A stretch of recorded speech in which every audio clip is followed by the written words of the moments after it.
Hi, Will from Virgin Media. How you doing? Good. Great to have Robbie Henshaw back. Yeah, it's great to have him back. There's a few of them back. Ty Furlong trained today, Jameson trained today, Johnny trained, and Robbie trained. So, they're all very good players. They obviously have a lot of IP in terms of how they play the game, but they make the group feel good as well. That kind of experience, speak very well. They generally have a lot of logic to add whenever we have problems to solve. So it's been brilliant to go these 3 games unbeaten without some of those guys, and for them to come back in now hungry with a bit of a different voice and a different perspective as well. So it's brilliant. Does it give Andy Barr a big selection headache and so many choices of players, especially if you look at Robbie's position of how to balance, keep players fresh, motivated to be in there? I don't say a headache. He's funny. He spends a lot of time on selection.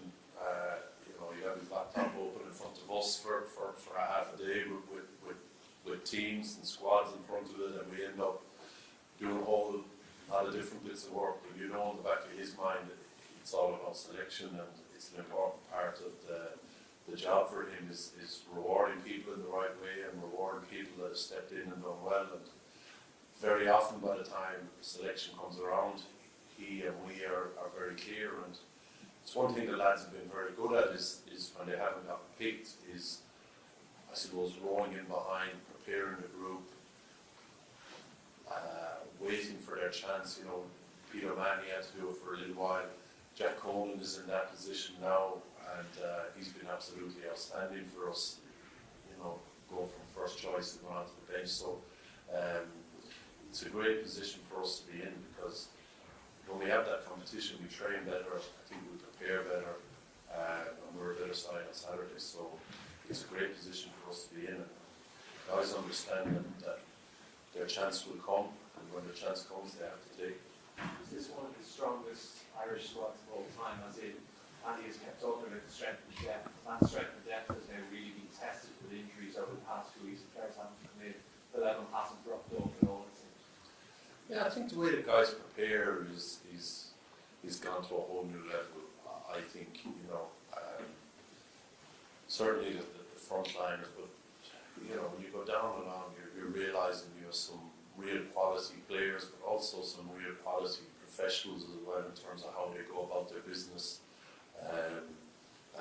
how they go about figuring out what they're good at, what they have to be good at, and chasing down what's important. So when their chance comes, they're able to deliver. So I think we've great strength and depth, but we've great strength and depth as well in terms of how guys train and how they prepare. A lot of excellent work we've done in the provinces, because we get them in, and we have to come up with a plan, and we have to put that plan in place. But a lot of the heavy lifting has already been done in the provinces. So I think that's been a big help to us, the way the provinces are training, the way they're preparing. We're getting some real quality players by the time they come into us. Paul, is there an update on Garry Ringrose and what is his fitness against that Scottish? Garry didn't train today, but from what we believe, he's going to be fine. So a few guys were looked after today. James Lowe didn't train, Stuart McCluskey didn't train, Cian Healy and Garry Ringrose didn't train. So Garry nearly played last week, but pulled out, I think it was Friday morning with his calf. So and he's very important. I mean, I suppose everyone talks about doing their role and doing their role well. Some players are able to do their own role really well and help other people do theirs really well as well. I think Garry is one of those guys. He's been in that 13 position for quite some time. It's a real specialist position where you have to get used to seeing the pictures. The more you've trained there, the more you've played there, the more mistakes you've made there, almost the better it is. And he's very quality, particularly. I think his attack is excellent, but how he's been defending there has been brilliant for us as well. So he's an apparent cog in the way, but we've, there's a few guys have been knocking around centre for a while. There's always one of them injured, and there's always other guys who've stepped in and done really well. So that's the way it's been for the last year. Guys have always stepped up and done a good job for us. Garry doesn't make it, which he should, guys will step in and do a good job. No doubt you've analysed Scotland extensively at this stage.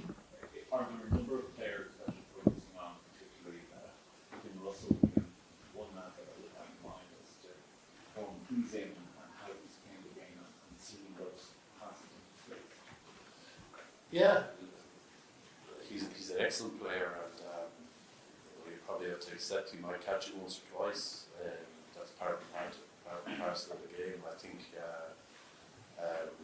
for us, defensively, we've been happy with a lot of the work we've been doing. There's been a few missed tackles, which has frustrated us. But by and large, what we've been chasing as a defensive team, we've managed to achieve.